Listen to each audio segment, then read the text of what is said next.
think we are live. Yep. Boom. All right. Good morning and welcome back to the weekly live stream. My name is Sam, for those of you who are new.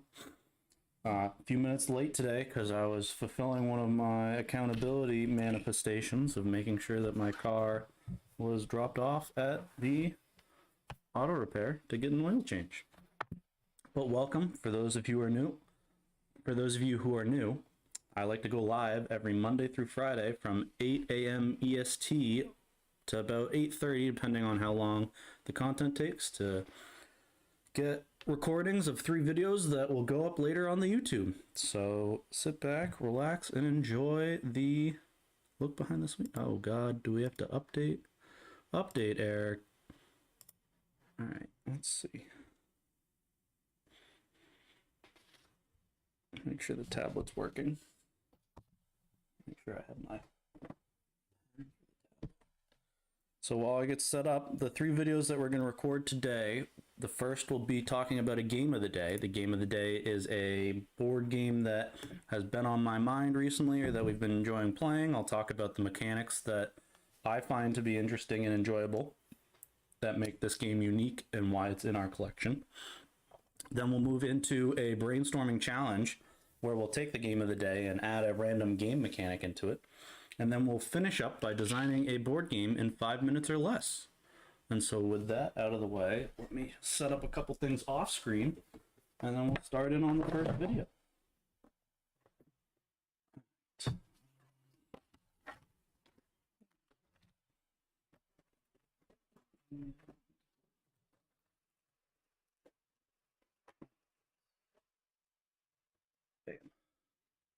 All right, I think we're set up for the first video. So let's make sure camera's okay, lighting's fine. All right. Hi, welcome back to the channel. My name is Sam. I am one half of the McMeeples account on YouTube, and today I'm going to be talking about the game Glen 2 Chronicles. So Glen 2 Chronicles, I would say I'm going to refer to it as Glen or Glen 2. The major mechanics in this game are a rondelle selection, which a rondelle selection would be a concept where you can move as many spaces forward in one direction as you want to select your action. It's got a little tile placement building, and those would, I'd say, are the 2 main mechanics in this game. And so I'm not going to do a full rules overview. I'm just going to talk about the parts of the game that I find unique and interesting. I'll link below this video a really good rules overview in case this game sounds intriguing and you want to learn more. But with that out of the way, the 2 things I'm going to talk about is the scoring system that happens and the tile selection process. And so as you can see on this main board, there's this grid of what looks to be 14 tiles or 14 tile spaces. And so these tiles will populate this board, and on your turn everyone will have a little worker that is taking up one of the spaces, and on your turn you're allowed to select whoever is furthest behind in the kind of rotation wheel will get to select a tile, and to select a tile they'll move as many spaces as they want forward to claim the tile in front of them, and that is the simple turn selection. And so these tiles have a few different unique parts to them. They have symbology of what they're referencing up top. There is the cost here along the left side. There's the bonus that you'll get when you place it into your castle, city kind of field. And then this bottom action here is the action that will be taken when you place a tile. And so what happens is everyone starts with this city tile, and there are a slew of workers that you'll have. I believe you start out with maybe 1. So you'll start out with 1 on your capital city, and the placement rules are you can only place next to one of your workers that you have out in your city. And so you can place in one of the surrounding orthogonal or I believe orthogonal spaces to where your workers are. And then you will get to activate every action that is touching that tile. So placing it here, we would get an additional worker, and this is a landmark card. So we would get we get those bonuses right away, and then we'd be able to activate this ability, and this ability. And for this example, they're all move a worker one space, and so that is what allows you to spread out to be able to place around in your city. And so this puzzle of choosing tiles to place to activate this almost engine that you're building in your tableau with the little symbols of the actions that you can take throughout the game. So this one gains your resource, these ones gain you different resources. Those are people. That's another move. This is turning one grain into a barrel. So building out that engine in your kind of cityscape or village-scape, whatever they refer to it as, is a really cool puzzle of trying to build up and be tactical around specific tiles that you're looking to grab. And so the tile placement in this game is very unique. I don't think I've ever seen an engine builder like that tied into tile placement. So that was really cool. The other part I'd like to talk about is how scoring works. And so if you see on the top of this board, there's 4 stacks labeled A, B, C, and D. What happens for scoring is each time one of these stacks empties, it will trigger a scoring event. And so once that is emptied, no matter whose turn it is, you will move right into the scoring, and you will compare your tableau that you've built to every other player in the game. And so you'll score for the number of little workers that you have still on your castle space. You'll score the difference. So if we're playing a 2-player game and I have 3 on my castle and my opponent only has 1, I would have 2 more than them, so I would get 2 victory points for that. And the scoring of it scales. So if I had 5 or more people in my castle and my opponent only had 1, that'd be 4, so I'd get 5 victory points for that. And so you'll compare the differences in all 4 categories of people in your castle, number of landmarks you've collected, number of whiskey barrels you've collected, and number of villager tiles that you've collected as well. And so this intermittent scoring that is comparing how you've done compared to your opponents is a really cool concept that I can't think off the top of my head if I've seen any other games that have those rounds of scoring. Potentially that Civilization game that just came out, Mosaic, has something similar to that. Sorry, did not mean to sneeze in the middle of the video. And so that scoring in between rounds compared to your opponents is really cool because you can't ever forget about what everyone else in the game is doing.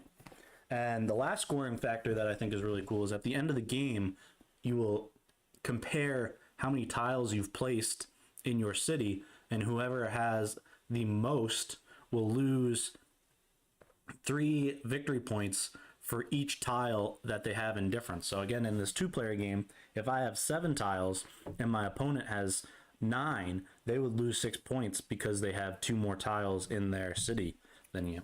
So that adds this layer of wanting to focus on other type of tiles. There's 2 different type of tiles that help with decreasing the amount your city builds up.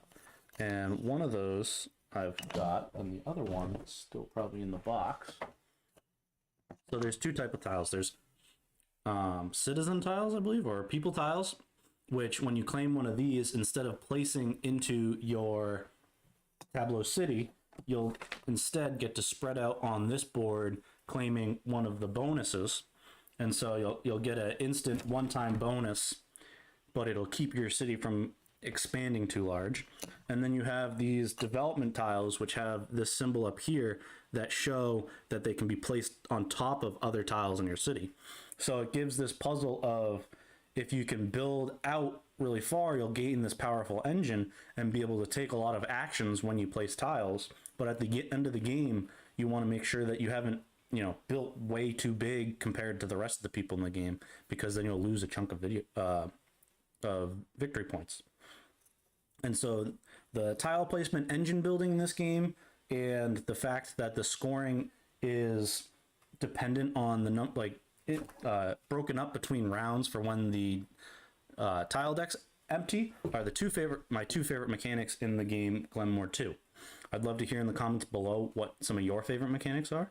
And if you like content like this, please subscribe. I post videos every Monday, Wednesday, and Friday, and would love to engage with you in the comments below. All right, we are done with video 1. So let me just clean up my workspace, and we'll jump into video 2.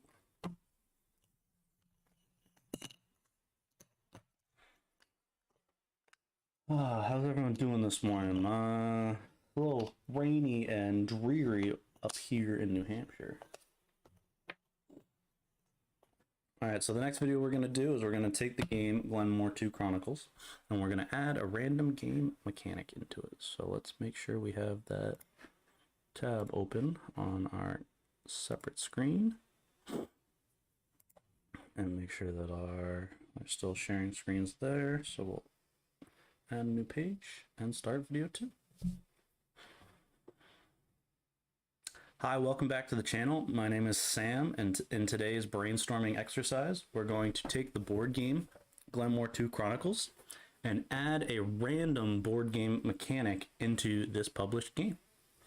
So what we're going to do is we're going to switch over to our screen to show off our wheel of mechanics. And so what we have here is a spinning wheel that has 60 different board game mechanics added into it that vary from, bingo style to enclosure to pattern building. And we're going to spin the wheel, and whatever it lands on will have a 5-minute challenge to try and add that game mechanic into our game of the video, Glenmore 2 Chronicles. And so with that out of the way, we will spin and see what we get. And so the standard rules is if we end on a mechanic that is in the game, we will spin again. All right, so we got deck building. And so we will jump back to our OBS screen, and we will be taking the mechanic deck building and adding that into Glenmore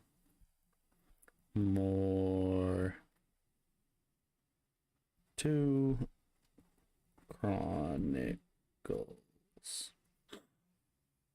And so now that we have our design criteria set, we will pull up our phone and set a 5-minute timer and struggle our way through 5 minutes of ideating.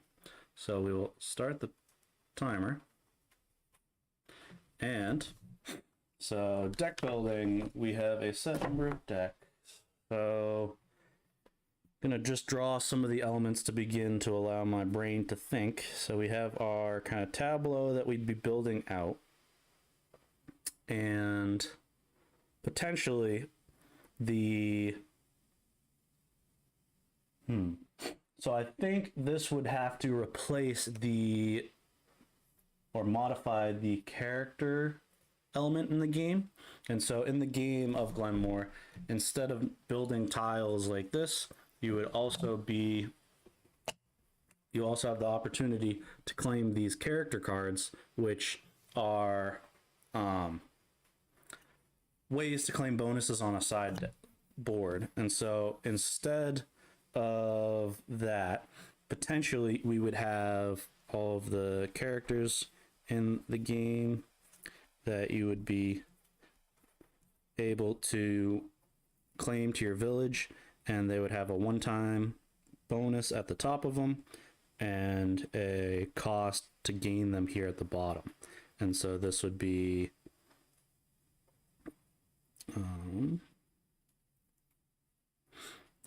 what other resource in the game? We got sheep. So we're not going to focus on writing those out too quickly, but we have these symbols here of their cost. And so if we do a zoomed in view of what that might look like, we have this grid of character cards. So we have the face of them, and then their one-time ability would be up here. So for example, this is +2 citizens, something like that. And then their cost would be randomly assigned at the beginning of the game. So it'd be 2 cow plus 1 sheep, maybe. And so those would be the cost. And when you play, so everyone would start with a deck of maybe 10. You start with 10 cards that are, or 5 cards. You'd start with a set number of cards that are X's, and so they don't do anything for you. And whenever you play cards to your, or tiles to your tableau, you would gain a card with the symbol of whatever is depicted on the bottom of it. And maybe that's how we would do it. So we'll scrap this idea, and the challenge would be every time you add a tile to your center, like your city, you would get to add that action card into your deck. And so we have the market that has all of the action cards in it. And so after you place a tile, you would be able to perform a set number of actions in your hand of cards that you've drawn from. Sorry, I'm rambling here, and so I'll try and get the thought out and then finish up by answering it succinctly. We'll switch over to large screen and just talk it through. So I'm going to pause it here because I think we've got a formalized thought. And so our challenge is to add deck building into the game of Glen 2 Chronicles. And so traditionally, you're building up an engine based on the tiles that you play out into the tableau of your city. And so the mechanic that we'd be changing is that everyone will also have this action hand of, instead of the traditional triggering the actions that are all around it, you get to play a card for each potentially worker that is like next to the tile that you've just placed, would be the rule. And every time you play tiles into your board, you'll gain cards with specific actions of what is on the bottom right of each tile. And so how the turn structure would work is you'll place a tile and then get to perform actions from your hand based on the number of workers next to the tile, and then you would discard your hand and refill. And so that would be how we'd add deck building into Glen 2. And so how we would test this concept is we would have to go through all of the tiles and create cards that replicate their actions. And I want to preface this by saying I think this would make Glen 2 a lot more finicky and less fun of a game, but for the sake of the design challenge, we are trying to get deck building into it. And so every tile that you place into your board, you'll get action cards from the tiles that you place, and those will go into your discard, and then standard deck building playstyle rules. After you've placed a tile, you get to play a number of cards equal to the number of workers that you have next to the tile. And so I think I repeated myself there, but to test this, we would just we'd create cards to mimic all of the tiles in the game. And the next time we played Glen 2, I would ask the group, hey, I have this deck building concept I'd love to test out. Would you be willing to test it with me?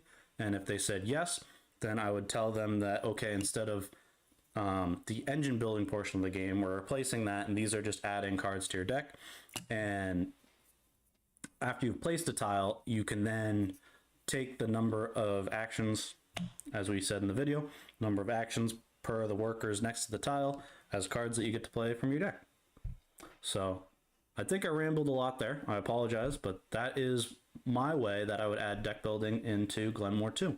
I'd love to hear in the comments below if you have a different idea of how deck building could get added into the game. Feel free to comment that below because I'd love to have a better idea come out. And if you like content like this, I post these type of videos every Wednesday, so please subscribe, and I look forward to engaging with you in the comments below.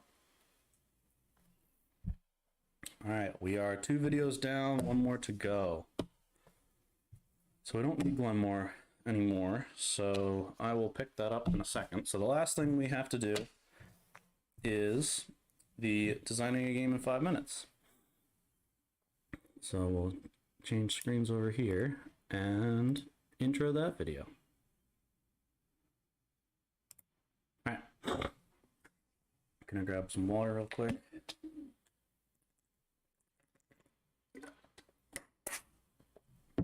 Here we go, last video. Hi, welcome back to the channel. My name is Sam, and in today's video, we are going to be designing a board game concept from a randomly generated prompt in 5 minutes or less. So if you're new to these style of videos, I'm gonna switch screens and we'll clear the tablet.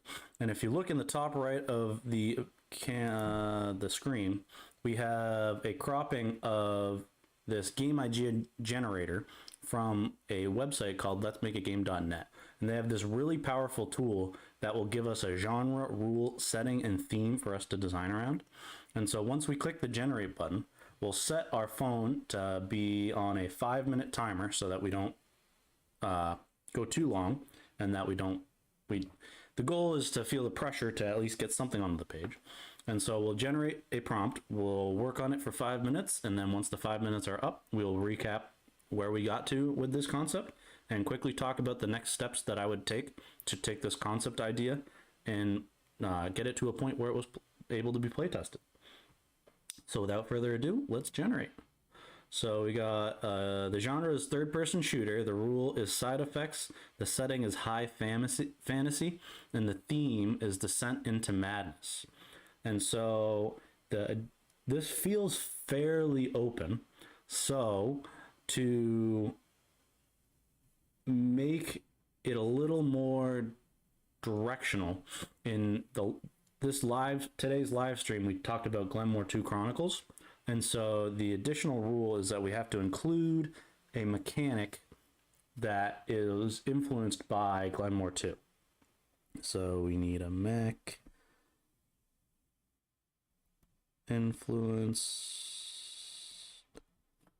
by Glenmore 2. And so that will give us a little more of a direction to head. And so now that we've got our prompt and our added reference points that we need to observe, we will start the 5 minutes and begin. So third-person shooter would be third person. So you can see your whole character. And so the descent into madness, high fantasy, side effects. And so I think we would start with the rondel style of, on the outside of the board, you have a set number of spaces in the rondel. And where do we go from here? So we have our rondel, and then within the inside, there is potentially some sort of map that, for the sake of initial design, we'll start with an additional grid. And so we have our grid here. And then maybe there'll be more to this, but the core concept is you'll have your little character pawn, and so that will be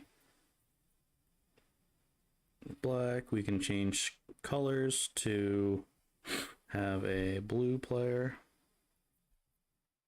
Oop. Sorry about that. So maybe the blue player is here, And then we'll change colors one more time.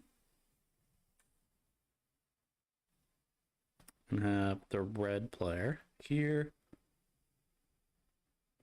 So we have our 3-player game, and so we'll use the same concept as Glenmore, where it's an action selection for a rondel style. So if we jump back into black, these would be all populated with action tiles.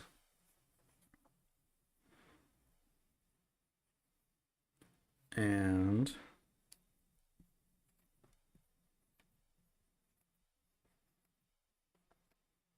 we would be, so a tile would look something like,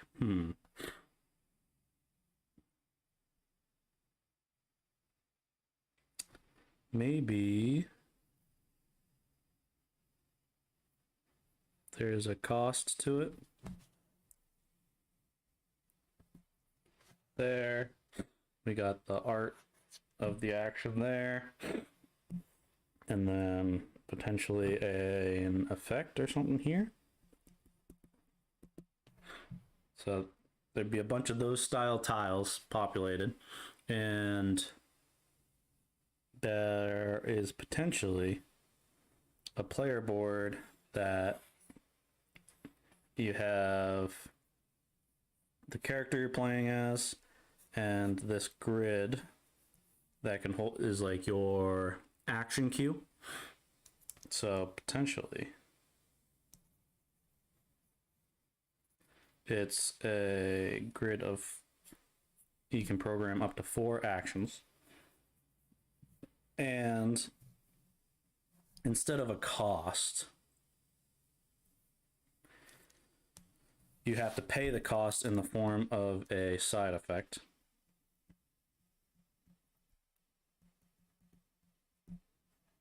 And so that would be how you pay for it. And so the side effects would be potentially something like health loss, shield loss. So you have your player stats up here, and which would be in the form of maybe 3 tracks that you're managing. And all right, I think we're getting somewhere with this. So let me pull everything on the screen and do a quick time check. Oh God. So we got 20 seconds, so I'm going to pause the timer so I don't scare myself. And we'll talk through what we got to and what our next steps would be. All right. So our challenge today was to come up with a third-person shooter that has side effects as its rule. It's a high fantasy setting and descent into madness. And so what we came up with is, because we were challenged to borrow from Glenmore 2 a mechanic, we took the rondel board setup of how actions are selected. And so the how the game would work is, so you'd have this deck of tiles that is maybe similar to Glenmore 2. There's 2 parts. There's an A and a B section. And so the A section would just be shuffled up, and then the B section would be shuffled up and split into 2 groupings. And similar to, I don't know if I can grab it quickly, but in Glenmore, there is this end of world tile that triggers the end of the game, or the conclusion where it moves into the end of the game. That would be shuffled into the bottom half of the B deck. And so this would be the timer for the game.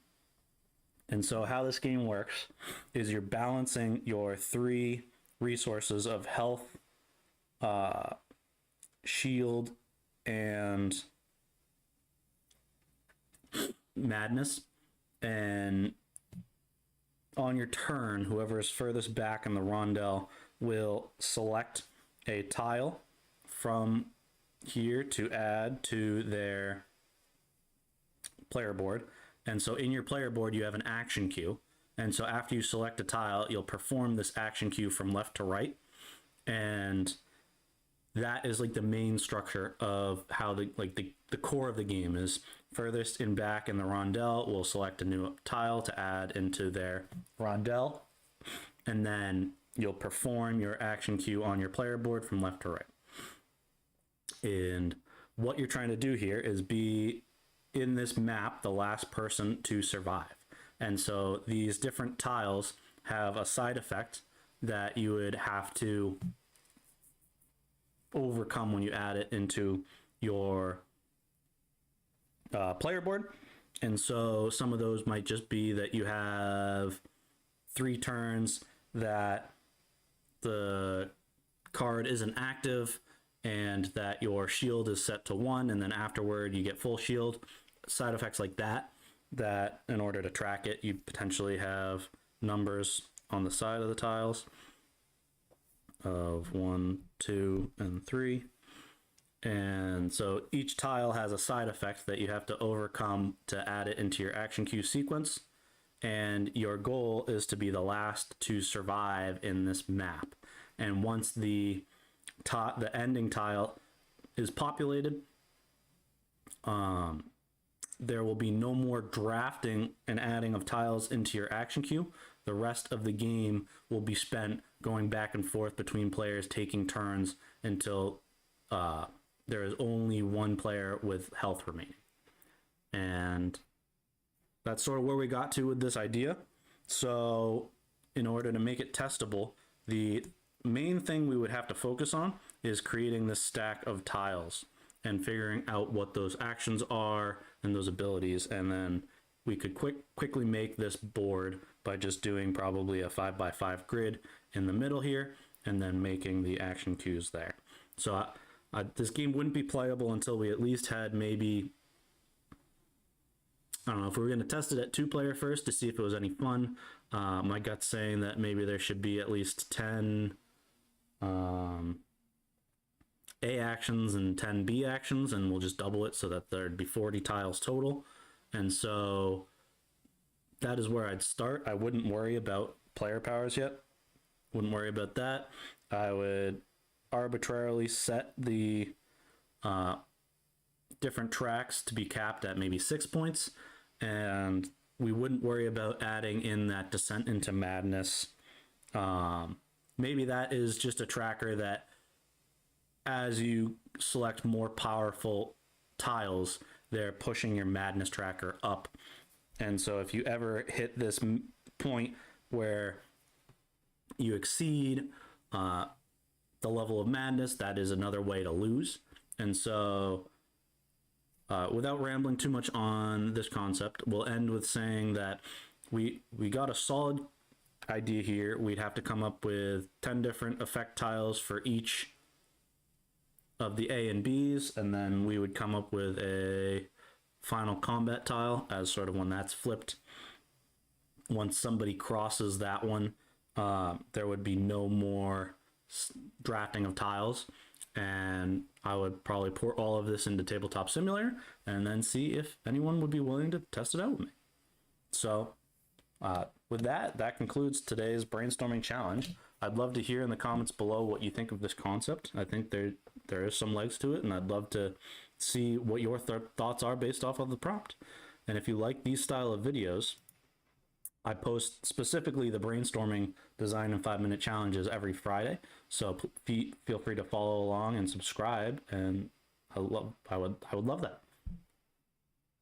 I'm gonna cut it and finish that one off. So with that concludes our design in 5-minute challenge. I'm 2 in my head, so we'll do one more take and then end this live stream. So that concludes today's 5-minute brainstorming challenge. If you like this style of content, feel free to subscribe. These videos go live every Friday, and I'd love to engage with you in the comments below. Bye-bye.